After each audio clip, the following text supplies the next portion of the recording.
Je m'appelle Eva May et mon nom de scène est Eva May.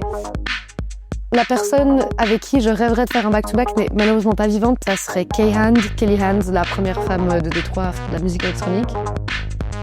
Parquet. Si un club a un parquet en bois, pour moi c'est bon signe. Ça veut dire qu'il y a des danseurs qui sont passés par là. Un club secret, donc je ne dirai pas le nom. À Lausanne, les gens qui savent, hyper underground. Beaucoup de fumée, très peu de lights, on voit rien du tout. Ouais, stay curious and stay underground. Le dimanche. Et pour moi, la meilleure teuf du dimanche en Suisse, c'est le Passage Festival à Fribourg. Ouais, Gunfingers. 808. Ah, très smooth, très lent, faut prendre son temps, faut que ça s'entende presque pas. Après, je suis pas contre les backspin, hein. En drum and bass, c'est hyper cool. Mon best sticker, bah c'est évidemment celui-là. Upside Records à Lausanne, tu peux trouver des pépites vraiment pas chères. Donc voilà, shout out Upside Records.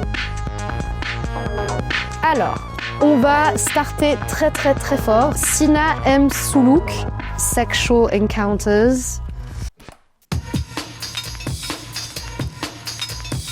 Elle est trop bien cette track. Et puis si j'avance, là il y a les voix.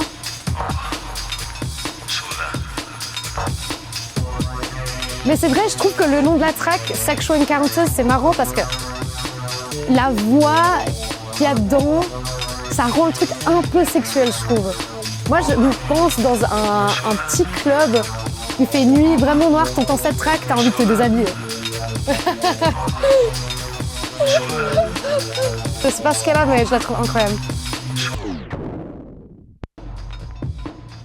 Ça, c'est un peu mon golden nugget. C'est un duo de Lausanne qui faisait de la musique dans les années 90. Et une des personnes de ce duo, c'est mon papa. Et la deuxième personne, c'est Seb Colère. Pour moi, cette track est incroyable. Dark Jazzor, elle s'appelle.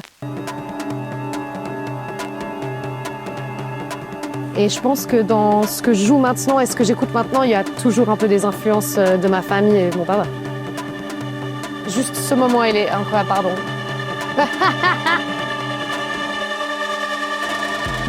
Je trouve dingue.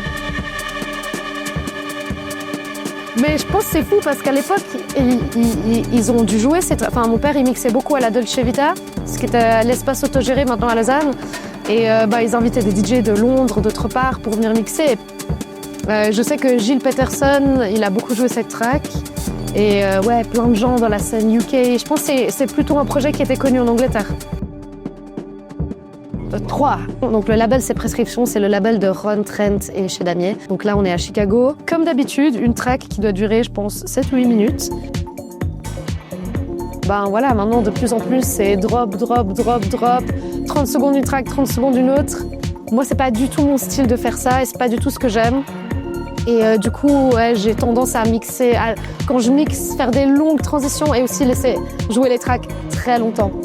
Et pour moi, une track, par exemple, Ron Trent, c'est exactement ce qu'il fait. Il y a toujours un voyage. Enfin, pour moi, quand j'écoute ça, c'est beau. Genre, tu sais, tu respires, tu te détends. Enfin, il y a tellement de mélodies. Je vais passer à mon moment préféré. Et ouais, il y a tellement de moments. Genre, c'est trop beau, ce moment-là.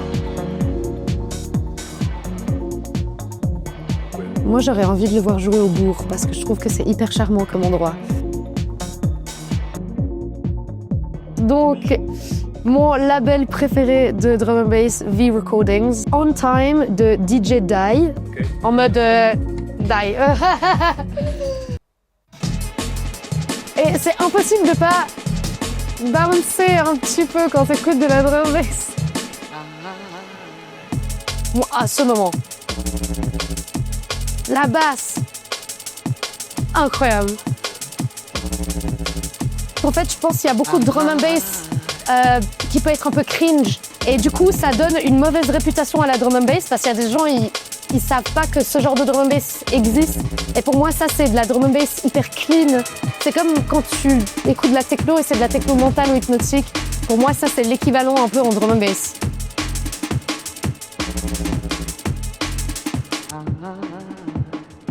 évidemment, je pourrais pas faire une vidéo sans mettre une track de Détroit, Drexciya.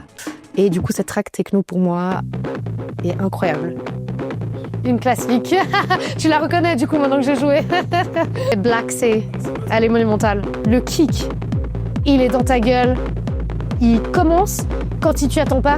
Et du coup, il y a vraiment ce truc un peu hop là, ok, je t'ai eu.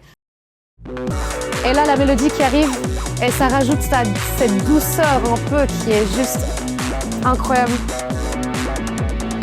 Ça monte, ça monte, ça monte, et t'as l'impression que c'est presque un orgasme. Enfin, c'est la seule manière dont je pourrais le décrire, c'est un peu, et puis c'est après le relâchement, et ouais, elle est tellement deep cette track, elle me touche trop. Comme toutes les tracks de Drexciya. Elle mériterait d'être entendue au Trésor à Berlin, parce que Trésor, connexion avec Détroit et tout. Et en Suisse, je pense qu'elle mérite d'être entendue au Zoo. À mon avis, elle passerait bien au Zoo, celle-là. Est-ce qu'il faut que je fasse comme les youtubeuses comme ça? Donc c'est moi en Lego. J'ai mixé il y a 2 semaines à Neuchâtel pour la basse culture et tous les artistes ont reçu leur mini version Lego. Donc voilà.